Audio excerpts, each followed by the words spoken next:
Going back to school is one of the worst feelings ever. Have you woken up for a day of school, stared at the ceiling, and said, "Dang, this is my life now"? These are the many problems we face going back to school. First, before even going to school, you're sitting at home watching something and all of a sudden, you're under attack from one of the worst things known to humankind. Cringe back to school ads. First of all, why are the kids so happy? There's absolutely no one who is happy spending hours at a time walking around in a Staples with their parents with the lurking thought of the pain of going back to school in the back of their mind, as they're looking for the amount of school supplies that is larger than the anchovy population from SpongeBob, with things that after finishing a class likely will never touch again. Like, who's buying protractors? What are you going to be doing with them outside of geometry? Find the angle of Carson's hairline after his barber sneezed? The kids celebrating in these back to school ads is like somebody celebrating after getting spring locked. Like, are they okay? Albert, blink twice if they're holding you hostage. Albert, who's doing this to you? Then as you're walking around in the store looking for things to buy, you can see that they're selling the most vile, cursed, and terrible drip known to humankind. Like, what the heck is this? Who's buying this? Even for me, somebody who just graduated, even hearing the phrase back to school on anything is just an immediate instant vibe killer. And it gets worse when we try to do this. The hardest thing to do in the first month of school is trying to go to sleep. After a whole summer of non-stop vibes and fun, that's all supposed to end, and we're supposed to wake up at 6 a.m. How? And there are many reasons that make trying to sleep in the first month of school so difficult. First, we gotta talk about the sleep schedule. Y'all know prior to the first month of school, the phrase sleep schedule was just that, a phrase, cause it definitely did not exist prior to that, as me and the boys were up all night, even sometimes past the time that we were supposed to wake up for school, playing games, listening to music, anything but actually sleeping. And now we're supposed to have a schedule? Yeah, no, that's not happening. I just find myself just lying in bed, fully awake, and trying to force myself to sleep like that one fish from SpongeBob who forced himself to eat chum every day. It just doesn't work.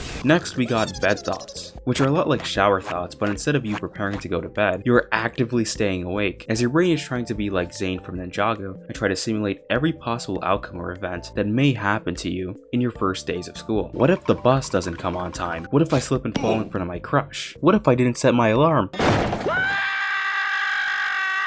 As you go check and set your alarm for the 10th time that night, and you try to go get some sleep. Next, we got the people who wake up mad early and who can't go back to sleep. And that was definitely me. Because of sleeping at the most weirdest of times, in the summer, I was not prepared at all to go to sleep at 9 p.m, but tried anyway, only to find myself waking up at 12 a.m, and then finding out that I couldn't go back to sleep, and had to go to school like that anyway. All things were okay, until it felt like somebody used hypnosis against me, and I'm more drowsy than a Snorlax, as I'm fighting for my life, trying to stay awake in my Algebra 2 class. But now it's time to wake up. Waking up for school has got to be in the top 5 hardest things to do, and there's a lot of things that happens. First, as soon as you actually do drop asleep, unless your parents are like Timmy's and come into your room anyway to wake you up, you are then suddenly awoken by one of the worst sounds ever created, your alarm. And you're thinking, I didn't even get any sleep. As you open your eyes, you could barely even see, and you check the time on your phone. Yep, it's 6:32. I gotta go. Next, we got the feeling you get while you wake up. Trying to wake up for the first month always hits different, as it feels like I just got hit by a car, with the combination of the anxiety, the drowsiness, and the dread you all feel make you don't want to move at all. Because of this, you sit in your bed and stare at whatever in your room for the next 5 minutes, contemplating your existence. And I've done this so many times. But now, let's go pick out our clothes. You must get this right if you want to maximize first impression riz. As you know, the unwritten rule is to already have what you're going to wear for the first day of school ready before you go to bed. But I usually struggle with this because I'm more confused than Dora and can't decide what to wear. But when I do, I don't just plan out for the first day, but I plan out for the first week. And you might be saying, isn't that too much? No.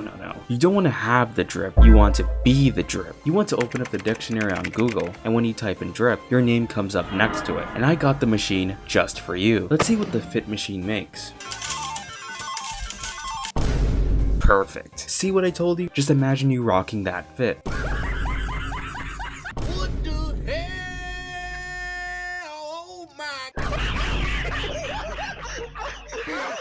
But seriously, don't be that person that rocks one of those goofy fits. It's a huge red flag and will cause you to get more burnt than the average FNAF pizzeria from all the roasting you're about to receive. But now since you got the fit, let's head out to school. I think I speak for everyone when I say the only good thing about returning to school is getting to see the homies again, as the first day of school be like your worst nightmares coming true, and it's only their presence that can save you from what's coming next. And there's a lot of things to expect to see when everyone reunites back together. First, we have the guy that comes back with a messed up haircut or is just straight up bald. You could usually spot them with a beanie on their head or a hoodie, and they try not to bring any attention to themselves. But we all know that doesn't last for long, and one of the boys has to start it and asks, "What's under there?"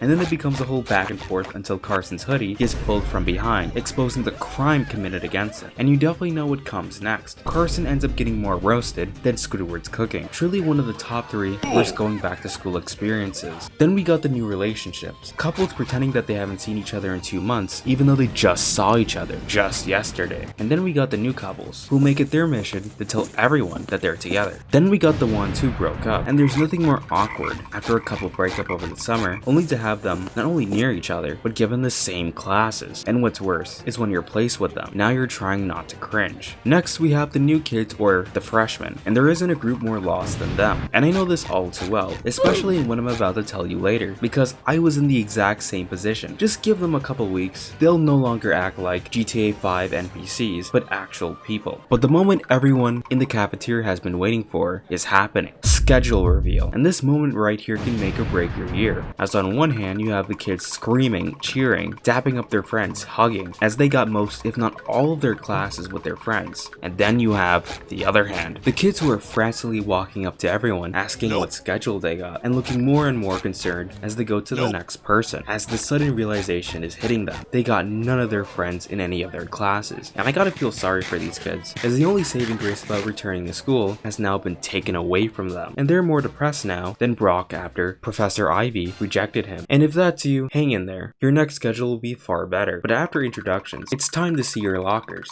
When it comes to using lockers, I actually just stopped using them and just decided to carry only the books I needed for class for 2 reasons. First, I would always find it annoying putting in my code into the locker only to accidentally mess up and do it over and over again just to access my stuff. So I just decided to put my stuff somewhere in the classroom, or to just carry the books with me so I wouldn't have to worry about that. And second, I have a really traumatic experience early on in 8th grade dealing with them, as one of the quiet kids one day decided to pull up to school in a trench coat right in front of me and sneaked up behind one of the kids who was busy looking in his locker and put his hand into his blazer. You have no idea how my life flashed before my eyes, but it was far worse for the other kid, as he quite literally fell over to the ground out of fear. Never used them ever since. But now it's time to get to class. As someone who just recently graduated, I can tell you there's a few things to expect to see in your first week to month in school coming back. First, we have the person who goes to the wrong class, most likely a freshman, and that person was definitely me. As I alluded to earlier, freshmen can get pretty lost in their first month in the building. And on my first day of high school, I had algebra in the first period, but instead of going to room 102, which the program card clearly had stated, I went to room 104, and guess what class that was? Algebra. I know, it's weird. My high school had 2 freshman algebra classes right next to each other, and in the end, I didn't actually miss anything and went back to the right algebra class the next day. But still, for the rest of the month, I accidentally walked into the wrong class from time to time, as they like to change their Fridays to Monday schedules more than Mr. Krabs likes money. I still think about the faces of those kids in class who saw me walk into the wrong class. It sometimes keeps me up at night. Then we got the new teachers. You probably won't interact with them outside of them being subs. Be nice to them, especially if your school is filled with menaces, like my middle school was. Don't make their jobs even worse than it has to be. Then we get what has to be the worst things about classes within the first weeks of school, and those are icebreakers, or in other words, the bane of my existence. Like so many of you, I am a huge introvert, and for some reason why, I thought that when I got to college, they would stop because we're supposed to be adults now, but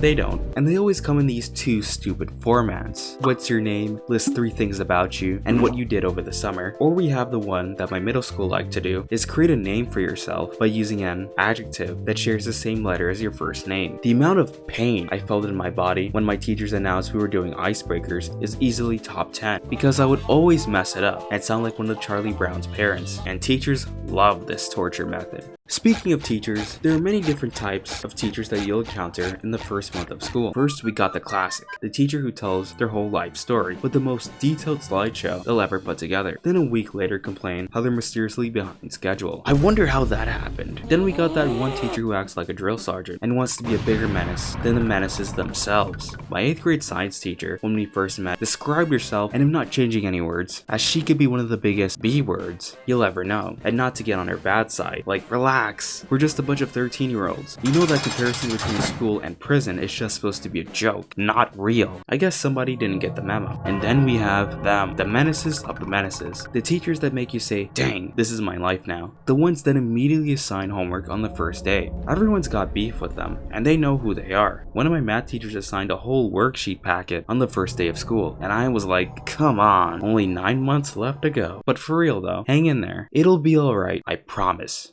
How has your first week or month been like at school? Tell me what you'd like to see next. Consider leaving a like and subscribing, and I'll see you next time in the sanctuary.